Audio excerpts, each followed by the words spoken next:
Good morning, everyone. Hopefully everyone is having a fantastic and immersive day as always.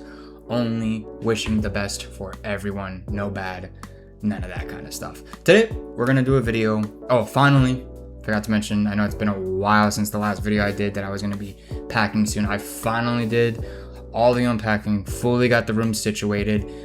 This is my kind of big section, I guess. You got all my statues there. It doesn't show all the bottom ones. Got this whole wall covered with artwork and everything, which doesn't show. And then you got some steel books that go all across the barrier. Maybe in another video, if you guys want, maybe I'll show the room entire concept and everything from how it looked when everything was still in boxes to, you know, how it actually came out now. Anyways, diving right into the video, we are going to be talking about my personal top 5 most anticipated games of the year. Of course, there is a lot to games to go over. However, I am gonna kind of go in between and choose my most anticipated of the 5. Of course, I will say right now, there is some that probably I might get flack for not putting at certain places or maybe not even having on the list. But again, I don't play every single game known to man. For the record, no Nintendo game will be on this list. Just pointing that out there right now. But there will be quite a bit of games. Again, let me know in the comments what maybe your number 1 is, even though I think for a lot of people it might go down to the same number 1. But let's get right into the video. Coming in at number 5, we are gonna go with, of course, the only game that still has no legitimate release date. It has been all but confirmed, and I'm just kind of waiting. This was originally a little higher, however, given the leaks and the rumors that we've gotten with the game, you know, it being more of an RPG style instead of kind of going to like the original style, I'm like 50-50 on it. You know, I feel like it can work in that kind of game, but I also love the original. I don't think there's any reason to change it, but we're gonna hit AC4 Black Flag remake. That is definitely a top 5. It has been, as you can see in that corner, I have Edward Kenway statue right there. I love Assassin's Creed 4. It is my favorite Assassin's Creed game to date. Edward is my favorite outfit to date. I love Assassin's Creed. It's one of my favorite franchises of all time. I've played all the new ones. I've played the originals. I have nostalgia love. I have new love for the RPGs, even though I still don't think they're as good as the originals. Overall, I love the series as a whole, and I am extremely excited for this remake. Again, given the rumors that we've gotten that it's going an RPG route instead of going the original route, I like it, and I do think it can work, but at the same time, it's like there's a part of me that's like there's no reason to change it. But, you know, we'll see. Again, all the leaks have pretty much confirmed this game. I think it's slated as of right now from the leaks March 26th or 31st, somewhere in that ballpark.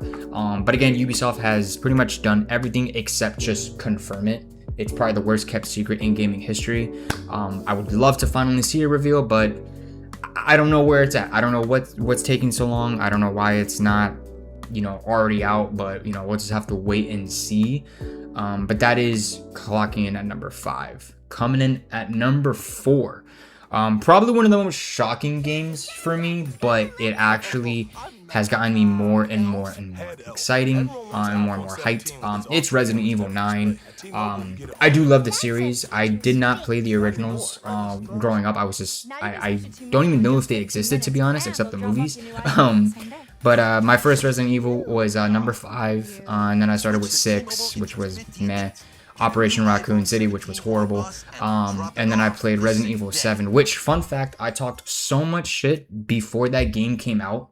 Like, I literally hated Resident Evil 7. Like, all the previews, everything about it, I thought it was stupid. I thought it was horrible. The first person bit, I was not for it. And then the last week the game was coming out, or right before the game was coming out, I guess just hyped myself up. I kept looking at trailers, and I was fucking losing it. It looked incredible. I remember my mom took me to like 4 different stores to find this game, and I found it at a local Best Buy, and I love Resident Evil 7. Been a huge fan of the series since Resident Evil 9, of course, with the return of Leon Kennedy. It looks phenomenal. This could have been higher on the list, but the games just ahead of it just unfortunately don't beat it. But I am extremely excited, and we don't have to wait much longer as it's a little over a month away now. Very, very hyped, very excited to play that. So that will be an awesome game to explore finally. Coming in at number 3. Surprisingly, it's not number 1, but coming in at number 3, it is my favorite Marvel hero, Wolverine. I absolutely love this hero. He is the best. I will always say Hugh Jackman 100% solidified and made Wolverine what it is, to me at least. Obviously, the video games, the comics, they're all amazing, but Hugh Jackman definitely made Wolverine what he is to me. And I absolutely love Wolverine. I think Insomniac is gonna destroy with this game. Insomniac really doesn't miss a mark. I'll be honest, I've been a fan of them since the early days. I mean, there's so many games they have. For me personally, one of my favorite series that they've ever done is Resistance. Back on the PS3, an exclusive, phenomenal. I would love a return, but it's been so long, I don't think it's ever going to happen. We also got, of course, Marvel Spider-Man, Ratchet and Clank, of course, and I'm just very excited. They showed the preview with the gore and the blood, and it looks phenomenal. My biggest fear was that it was going to be like a T for teen or not as, heavily rated for an M for mature game, and I'm glad they are pushing the limits. I hope there's just more to see. So that is 100% my number 3. It just doesn't top the 2. Coming in number 2, again, this is probably the most controversial one. I think a lot of people are going to disagree with me on, but it is going to be Grand Theft Auto 6. Now, I do think Grand Theft Auto 6 is going to be an absolute phenomenal game. I think there's really nothing it's going to miss in terms of hitting the mark. I think Rockstar has kind of placed themselves in an area where they really, the only issue I think Rockstar games have now is that the expectations that gamers have, and just people who don't game that much at all, but have an interest, casual gamers, it's just such a high bar for them that if they just go slightly on the mediocre route, it's already a loss. It's kind of like Naughty Dog in a way to me too. Those two are the highest developers, I think personally, one of the best developers that rarely miss the mark. Even Last of Us 2 might have some hate, but regardless, it still is one of the most talked about games of all time. So you know what I mean? It's such a hard thing, and I think Rockstar always pushes the limits, especially with Red Dead Redemption 2. Oh man, what a beautiful game. A little overrated, not gonna lie, but nonetheless a phenomenal game. All the way through and through, especially narratively, absolutely incredible. Very excited for Grand Theft Auto 6. Very, very, very excited. I think the only reason why it doesn't hit number 1 is because I already know it's gonna be a banger. I know it's gonna hit the mark. I have the anticipation. It's there, but it's I know what I'm gonna get. You know what I mean? So it's I don't need to have any fear or anything like that. It's still a fresh new game that I'm expecting to be perfect. So we'll just see. But again, that clocks in at number 2. My number 1 is Crimson Desert, and that game is also right around the corner finally.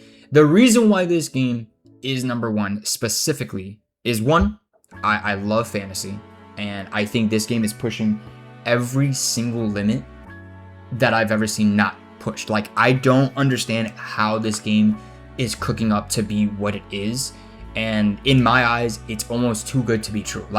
Again, with Rockstar, you expect the too good to be true to already make it.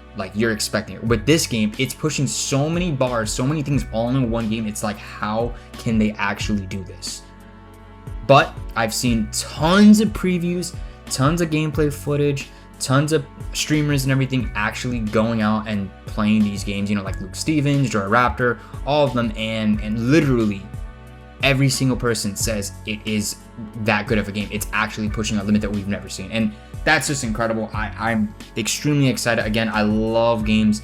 I love fantasy. I love swords play. I love dragons. It has everything in my eyes to be a perfect game. So it just hits my number 1 because of that anticipation. And again, just because of the fact that it looks too damn good to be true, and every single person saying it is that good, it just only heightens my excitement for this game. So those are my top 5.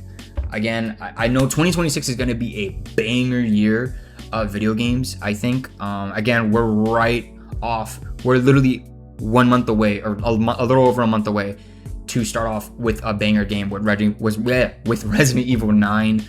I think it's going to be an absolute huge success. And then right after, we got Crimson Desert.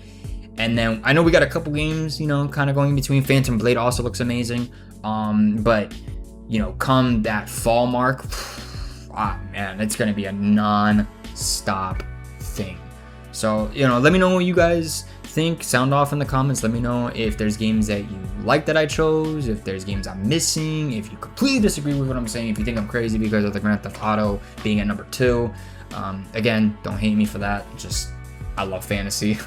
But yeah, let me know what you guys think. I think it's going to be a great, interesting year. And let me know if there's any other videos you guys want me to make. Again, now that everything is finally set up, I'm going to be starting streaming back up, and I will be more consistent, posting about 2 to 3 videos a week on YouTube, along with streaming as well. So hopefully I'll put a link in that channel for you guys as well. But hopefully you guys enjoy the video. As always, please like, share, follow, and stay immersive and stay safe.